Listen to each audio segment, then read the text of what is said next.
Audio on demand from Vision Christian Media. Coming up today on The Story. During the interview, the boss looked at me and said, "So what do you think about Christianity?" I won't tell you my exact words on here, but it went along the lines of, "Mate, you shove that down my throat, I'll shove it back into you." To any response, he sat there and he laughed. He had this smile on his face. I'll never forget it. He was basically reading me and saying, "That's going to change." The Story. G'day, I'm Jimmy Colefax. Welcome to The Story. Today, Warren Priddis is sharing his life journey. He had lived a life of drugs, pubs and clubs, but deep down, he was looking for peace in his life. Today, we'll find out how he finally found it as he has a chat with Karen Hunt.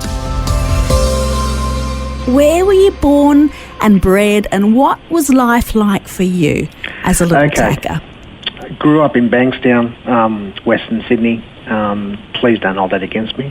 Never, of course not. And just lived a normal life, youngest of four boys.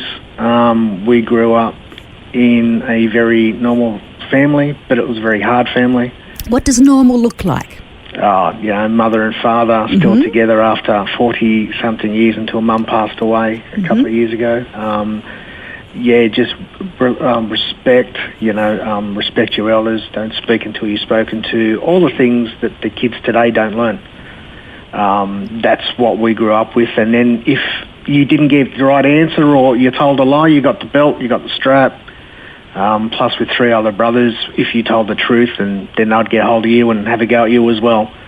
That sort of thing. Where did you fit? Normal. Where were you in the birth order? I was the last. I'm the baby. You're the baby boy. Yeah. Okay, and how much older is your oldest sibling? 8 years. Mm-hmm. And were you close to your siblings? No. We were, but as every family has issues and things that don't get worked out and push everybody apart, and that's what happened here. What was your dad involved with? What was his focus? Dad just wanted to raise the four boys the best as he possibly could, keep a roof over our head, keep his marriage alive and happy. He was just a normal going bloke, loved going down the pub, coming home, playing golf, taking us boys out, doing things with us boys, going out to the country for a couple of days camping. He was just an ordinary, everyday man, which was really good because he showed us how to act, how not to act, taught us all the right things, things like that. So a respectful gentleman? Yes, absolutely. Absolutely. And for you as the baby, the youngest of four boys, what did you enjoy? What were you good at? What did you love as a little guy? Music. That's simple. That's all there was to it. You learnt a particular instrument? I started when I was approximately 5 and a half. I got taught the trombone. Yeah. And I played that approximately up until I was, say, 20, 21, playing in different bands, pubs, clubs, touring, different capital cities, toured overseas, all those sorts of things. I was talented. I don't mean to sound that in a really self-centered way, but I was talented, hence why I used to play a lot. I used to travel a lot, used to tour a lot. That's all I wanted to do. The power of music is so amazing that it was just, I was drawn to it instantly. So when you were in school, you were learning during your schooling years? Yes. And the rest of your schooling and academia, was that on a priority list or not really? Not really, because Dad being Dad, he was an architect, so he's very good with mathematics and things like that. So whatever I didn't get at school, every afternoon I come home, he'd be like, right, 2 hours, sit down, let's go, before dinner. So I'd have dinner and then I'd go out and either do a rehearsal or do a gig that night or be called in to play at a band or a show, a musical show. It just really depended. But Dad kept us grounded and knowledgeable. Were your other brothers musical at all? They were, but they weren't into it as much as what I did. They're all very talented, but they turned their back on it, whereas I ingested it more, I suppose, and got into it a lot more. Okay, so your mum, how old were you when she actually passed away? That was 4 years ago, so I was 38. Okay, so going back then to your younger years and with the music and the schooling and the family, was she an encourager for you to pursue that path as well? Absolutely. Yeah? Sometimes Dad was a hard man, but fair. So if I wanted to tell something to Dad, I'd tell Mum. and Mum would relate to Dad. She was always the comforter, always the one I could go and talk to, always the one I wanted to help out if I could. You know, I looked after her and all those sorts of things. So, yeah, I'm a mummy's boy. I'm proud of it. Oh, come on, you got to admit that. Would you say more so than the others? Oh, definitely, As the baby? Yeah, I would. Yeah. And what about God in the picture? Was he a part of your early family life? No, no, not really. We were all baptised, and Mum and Dad were Catholic. They never really went. The extent of it was the midnight mass on Christmas Eve. Okay. That was it. Did that mean anything to you? Not at all, except we got a little bit of bread and a little bit of cordial to drink, and that was it, you know. The cordial. Well, you're at that age, you know what I mean? Like, it didn't really mean anything, except it's like, oh, great, I'm going to have something to eat and something to drink. Jesus is born here, have a cup of cordial. Well, basically, yeah, unfortunately, yes. That's the way that I was looking at it. Warren, let's pick up maybe at the end of your high schooling years. I mean, were you a good kid? Were you a bit of an edgy one? Pick up the story from about those teenage times for you. All right, I was a very good kid, but I was also, I turned to the other side occasionally when things had to get done. Okay, I went to school. Everybody knew me at school with 3 older brothers, of course. And if one of my mates were getting punched up or something, I used to jump in. And I used to deal with it. That was my job. That's the way that I saw myself at school. So you were a protector? Yeah. Other than that, I protected all my mates and things like that.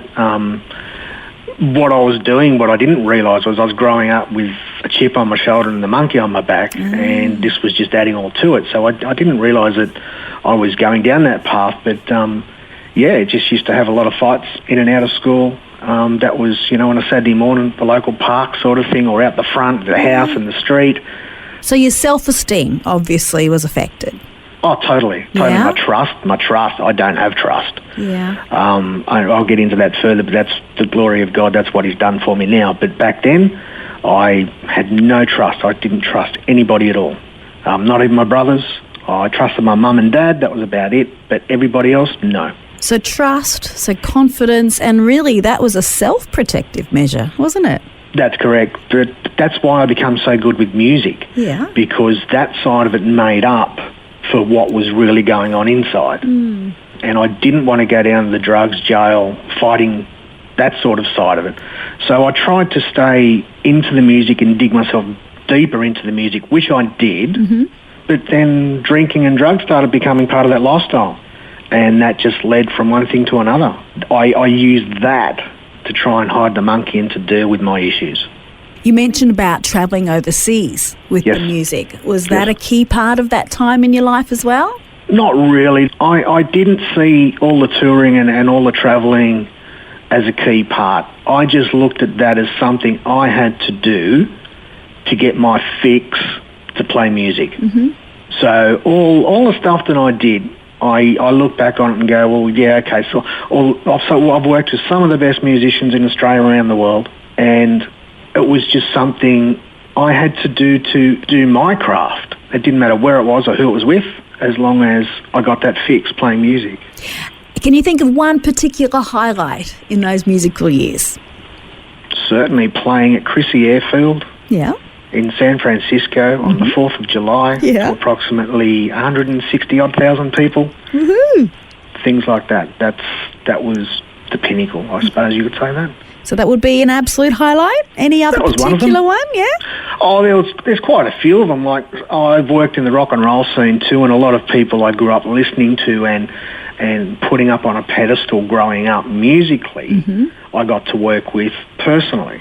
Guys like Bob Spencer out of the Angels, Kevin Borich, who come over from New Zealand, great blues guitarist who founded the Party Boys with Paul Christie, a guy called Mal Eastick, who I was very close with at one stage.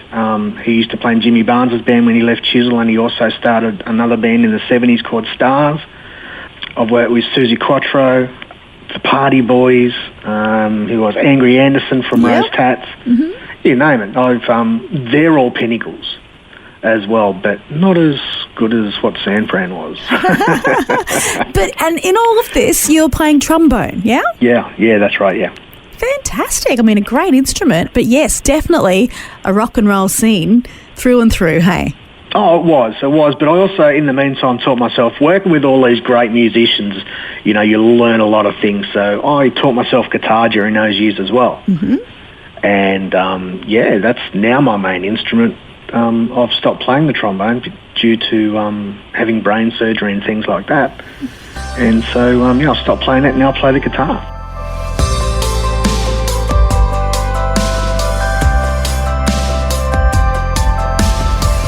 You're listening to The Story. Today, Warren Priddis is sharing his life journey. We just heard about his life as a successful musician, but he still hadn't found peace in his life. We'll find out how God finally got a hold of his heart when we return. The Story. If this program has highlighted something you'd like prayer for, we'd love to pray for you. Call 1-800-PRAY-FOR-ME. That's 1-800-772-936. It's a free call. Or text 0401 132 888.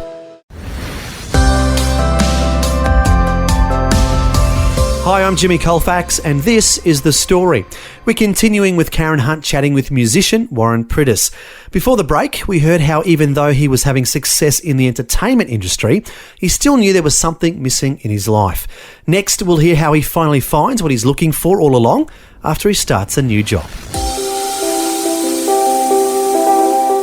I started realising that there's more to life, and that my wife and I were arguing quite often, to a point where we'd separated and got back together again like 3 or 4 times.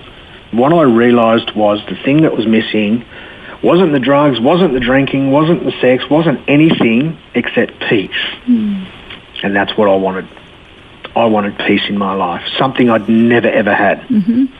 And I never knew how to get it. I thought turning to drugs and drinking and partying and doing all that was peace, but no. That's just making things worse. I wanted peace, and I never knew how to go about it. My wife wanted to move up to Queensland, which is great. So we moved up here, and ultimately we ended up splitting up. She moved back down to the Central Coast, and I stayed up here with the kids, because the kids elected to live with me. Mm-hmm. It was just one of those things. We didn't get caught or involved or nothing like that. It was very amicable, very, straightforward. So all of them, those that were hers previously and your own? Yes, but then the 2 oldest, which were hers, decided it's best if they go down with her, and I was going insane, literally. How old were they at this time? So it was 4 years ago. So my oldest was 12, and then there was 10, and then there was 9. Yeah, that's interesting times. Oh, character building, most definitely. And you're a single dad? Yeah. So I come home from work, house is cleaned out, kids are crying, and I'm like, well, okie dokie, we've got to step up here. And again, at that stage, it was still up to me. Yeah. God didn't come into it. Not at all. Until probably about three months after all that happened, I quit the job that I was at, and then I went for a job at Designer Physique. And during the interview, the boss looked at me, Tony. He took one look at me and said, so what do you think about Christianity? I won't tell you my exact words on here, but it went along the lines of, mate, you shove that down my throat, I'll shove it back into you. I don't believe in it, I don't want it, I want nothing to do with it, don't even go there. And this was to a prospective employer? Yeah. Because I'm straight down the line. See, I call a spade. It's not a shovel, it's a spade. How I see it, whether it's detrimental to me or not, that's how I call it. I call it how it is. So Tony's response? Tony's response, he sat there and he laughed. He had this smile on his face. I'll never forget it. He had this smile on my face, and he was basically reading me and saying, that's going to change. And I'm like, and because I can read body language and pick up people's facials pretty well, and I'm just looking at him going, mate, you got no hope with me, so don't worry about it. So he was already thinking, this guy's got the job. Yeah. Wow. It was between me and another bloke. Uh-huh. Tony had an intercessor from his church praying over me, which I didn't realise. Yeah. They got a revelation of that I was going to get turned into a Christian. They knew it straight away, so they turned around and picked me because I was the older. They wanted to go with the young bloke, but they didn't have that vibe with him. So with me, Tony said, look, I just had this revelation that you will become a good Christian, so I'm hiring you. And I laughed. I was going to say, that would have gone down like a lead balloon, I'm sure. I just laughed and he said, yeah, mate, whatever. Whatever you reckon, buddy. You know, give it your best shot. I used to watch him rock up every morning and I'd look at him and he just had this way about him. And I'd be like, man, I want some of that. I used to say it to myself every morning, and I even used to say it to him when he rock up. I'm like, Tony, mate, I don't know what drugs you're on, but I want some.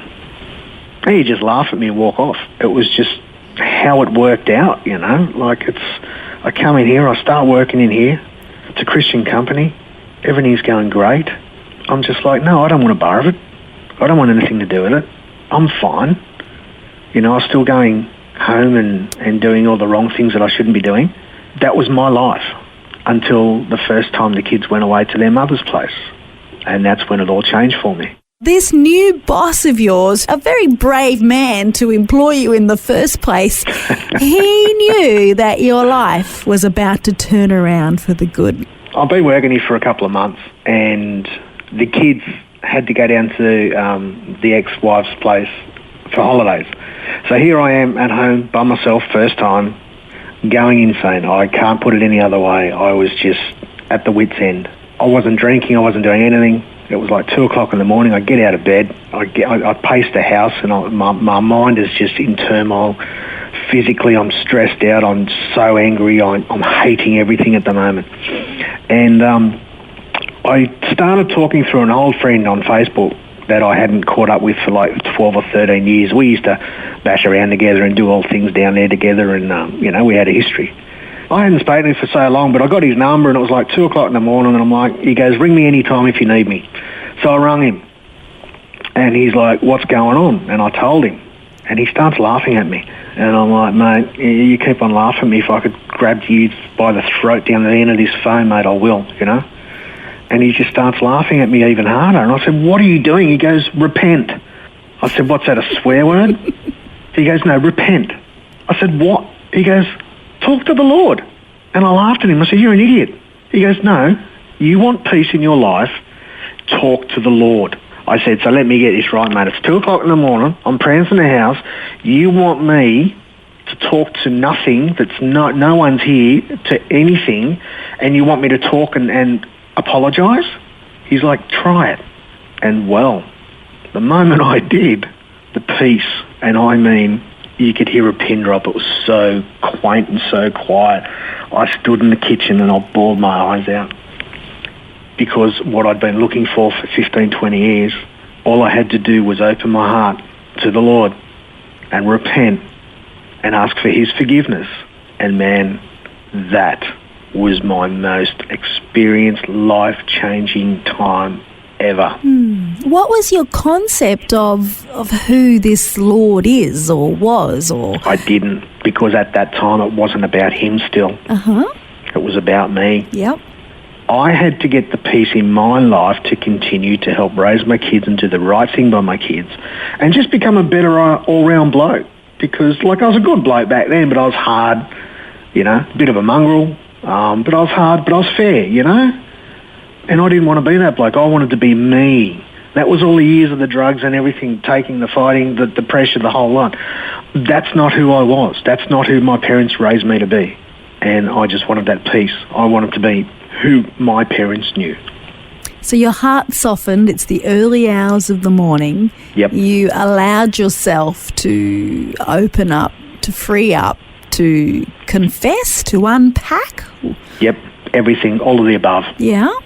You know, unpack it, hand it over, give it away.